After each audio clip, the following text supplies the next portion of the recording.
You know what we need? We need an extremely explicit and transgressive version of this book and see if we can piss off the prudes today, just like the way this book did back during the Victorian age.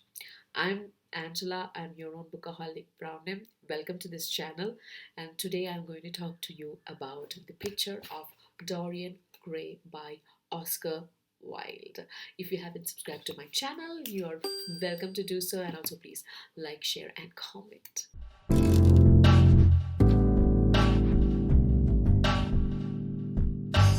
I read this book along with two other booktubers, Kiran from No Readers and Janki from Let Us Talk About Books.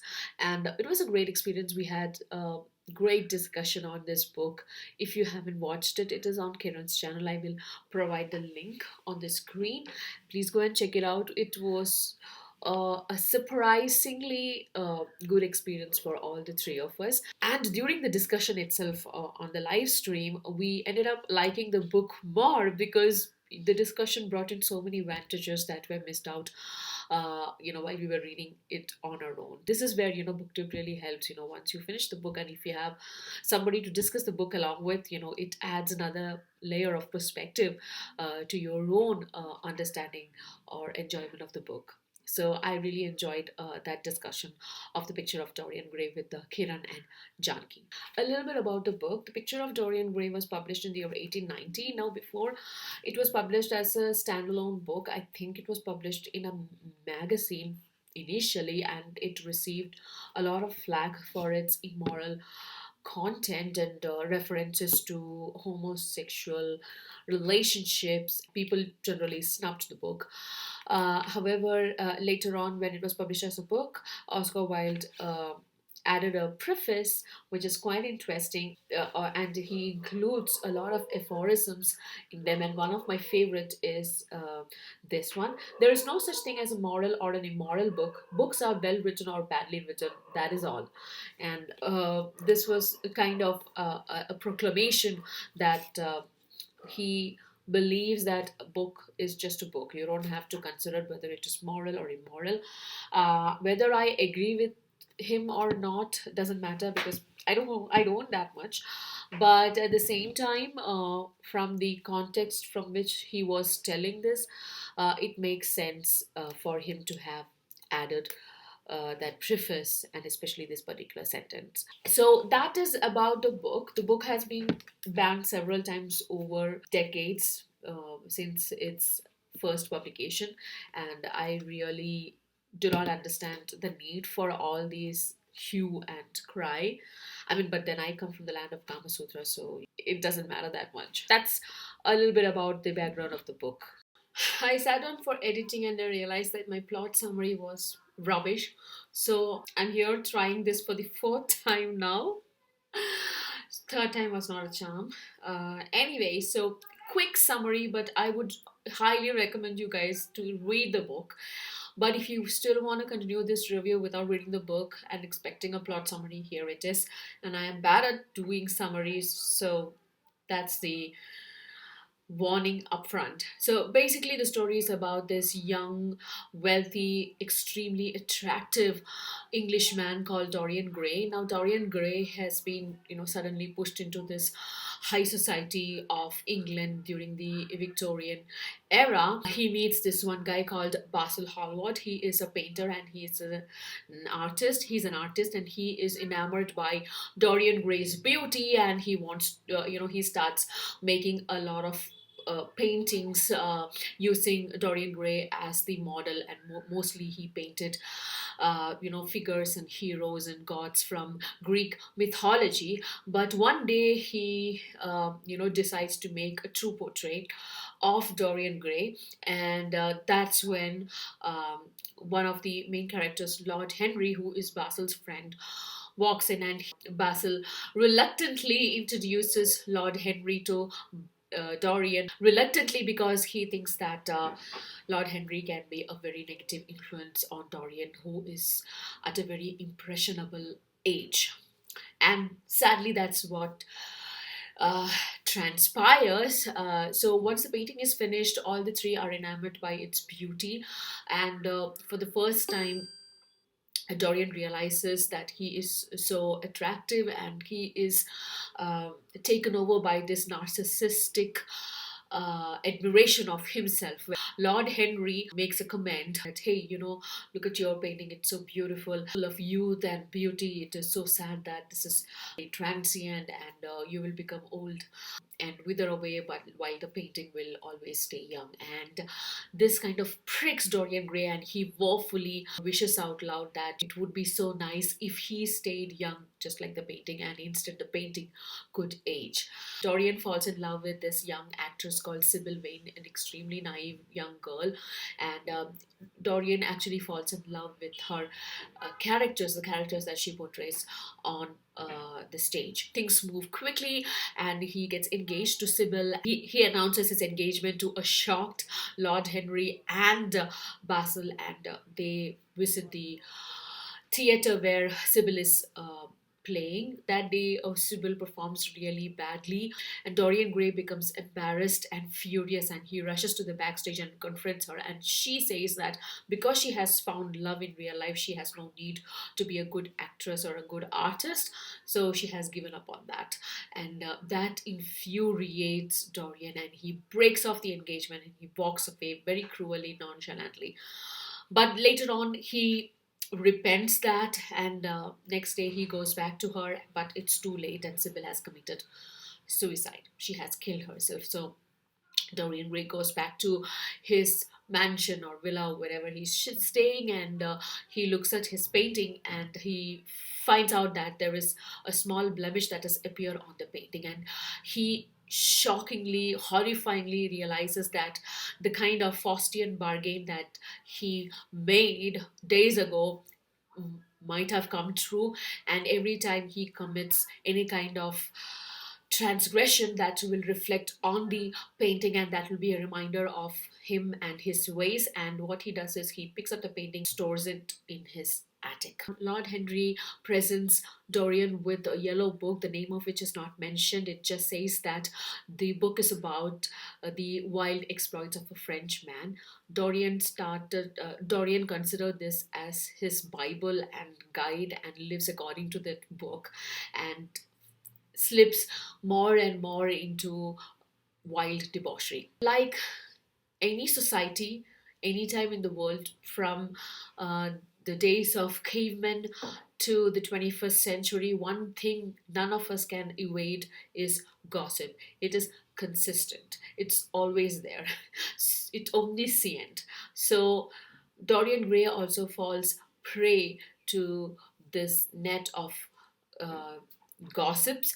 But as with any society, we are all enchanted by beauty, and because of that, he is not ostracized from the high society of London, because nobody could believe that such an innocent looking, beautiful young man could commit these atrocities. That's the truth about society, right? I mean, like, hey, look at that beautiful woman. Isn't she so pretty? There is no way she could have beaten up Johnny Depp. One day, these gossips reach the ears of Basil, and he decides to visit Dorian. And Dorian takes him to the attic and shows him the picture. And Basil is aghast, and he says that you have to immediately, repent your sins and seek some kind of redemption. And this infuriates Dorian, and Dorian kills Basil, and he um, calls up a favor from, not exactly favor, he actually blackmails an old acquaintance of his to dispose of the body. Skipping over a lot and trying to condense and get to the main part of the story. Anyways, at the end, Dorian is angry with the portrait, that he tries to destroy it. He goes to the attic with a knife, and suddenly his servants and people in the house hear a scream, and what they discover is an old man, which is Dorian Gray, lying on the floor dead, a knife to his chest, and the picture of Dorian Gray, all young and beautiful and handsome, lying next to him. I want to discuss four main characters. The first one is Basil. Now, Basil is a representation for me of things that are good, or influences that are good in our life.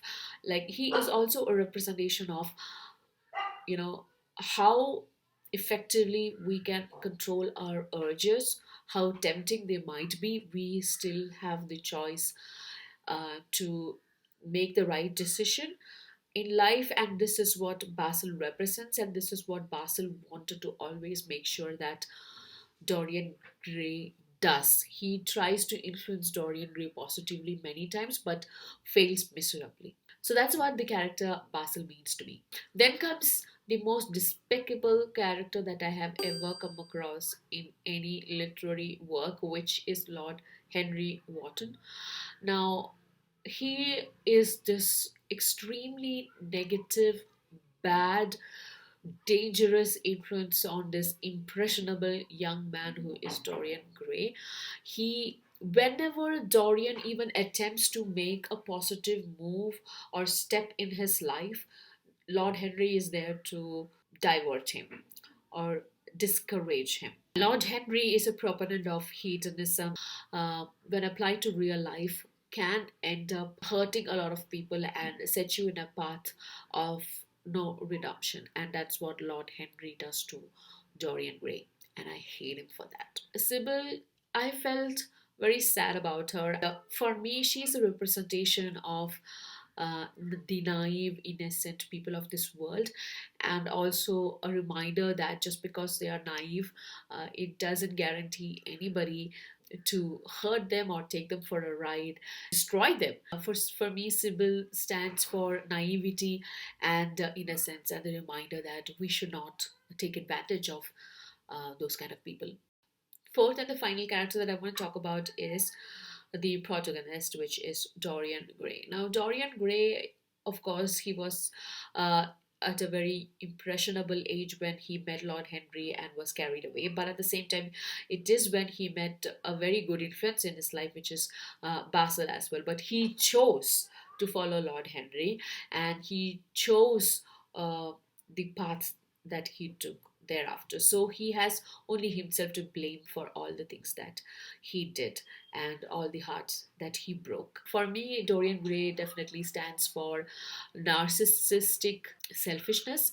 Uh, and hedonism, basically. So there are many themes that needs to be discussed in this book. The first one is aestheticism, and I think this is in contrast to the Victorian age moral and social stories or novels that the likes of Charles Dickens wrote, wherein aestheticism, that's a difficult word to say, uh, promotes art for the sake of the beauty of art and not to look for the inner meaning in a work of art.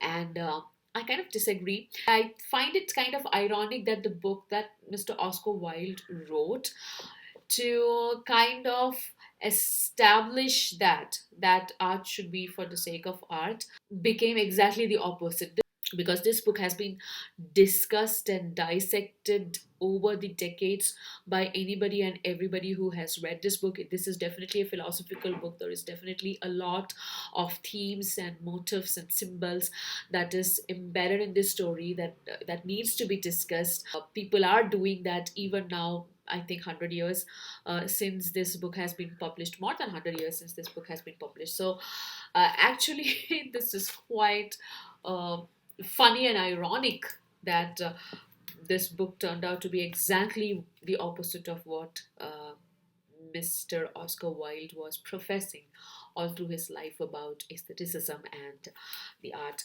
Because in the preface, like I said previously, I think I said previously that in the preface he says that there is no such thing as a moral or an immoral book. Books are well written and badly written, and that is all. And this he said to justify that, so that he should not be judged based on the moral of the book that he has written, I think. The second main theme that stood out to me is the dangers of manipulation. Now, Lord Henry is definitely a strong force of negative manipulation on Dorian Gray, who sets him towards this whole journey of sin. Then there is this yellow book that he gets influenced by, and which he holds and follows like a Bible. For me, that was a topic of contemplation. There are many people, many situations that can be manipulative, but we ignore to see them. Maybe Dorian Gray ignored to see it as manipulation, and we also fall for traps like that. The story will make you be more aware of, or more sensitive towards influences in our own lives, I think.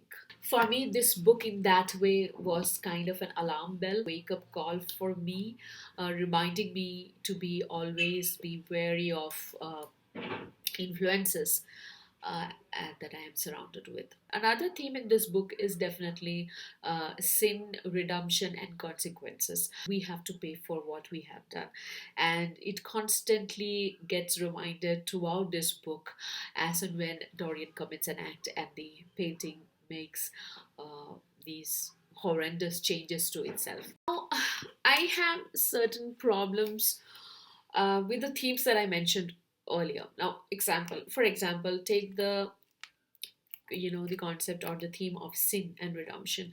Now, what do you call a sin? Throughout the book, there are subversive, very indirect references to homoerotic or homosexual attraction between, for example, Basil and Dorian. Not between, Basil has towards Dorian, and definitely Lord Henry is trying to seduce Dorian at some point, which is very subtle. I think it was because of the revisions that he had done to the original material, but we definitely see that theme, the homosexual theme, throughout the book, and the sins that he commits that is referred to here, like him going to a brothel or engaging in homosexual activities. It is very much from a religious point of view or a Victorian point of view that they are considered as sin. So I have a problem with that. When I said sin, redemption, and consequences in the theme section previously, what I meant was sin in general, or things that are wrong, things that can cause harm, like murder or pedophilia. Sin not in the Victorian Christian or religious sense of the word, because I have problems with that, because I am a person who do not see homosexuality or homoeroticism as a sin, but it was so in the Victorian age, and many people who are still living in the Victorian age, for them it is like that, so they consider that as sin. I wouldn't rate Dorian Gray in today's time morally degraded by measuring him against the standards of our society now. And he definitely broke people's heart, like Sybil or Alan Campbell, and Basil and the murder of Basil. So those sins, yes, I understand, and many other sins that he might have committed.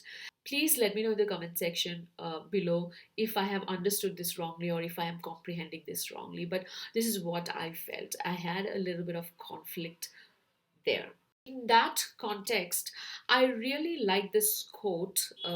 Let me read this out for you. But it appeared to Dorian Gray that the true nature of the senses had never been understood, and that they had remained savage and animal merely because the world had sought to starve them into submission or to kill them by pain, instead of aiming at making them elements of a new spirituality of which a fine instinct for beauty was to be the dominant characteristics.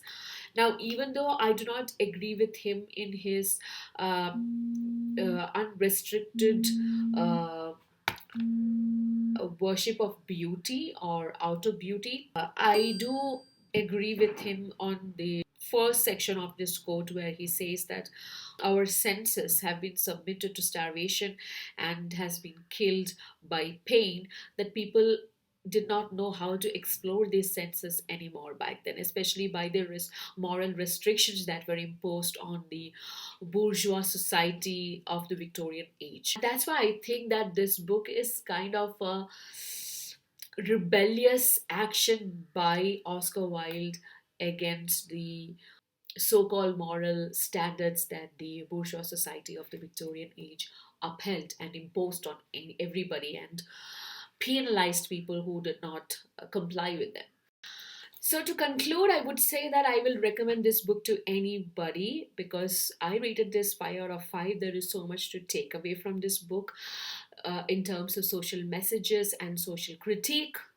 particularly not just for the story, not just for the social messaging. I would also recommend this book to be read as a reward for the brazen bravado of Oscar Wilde to write a scandalous novel like this back in the Victorian age.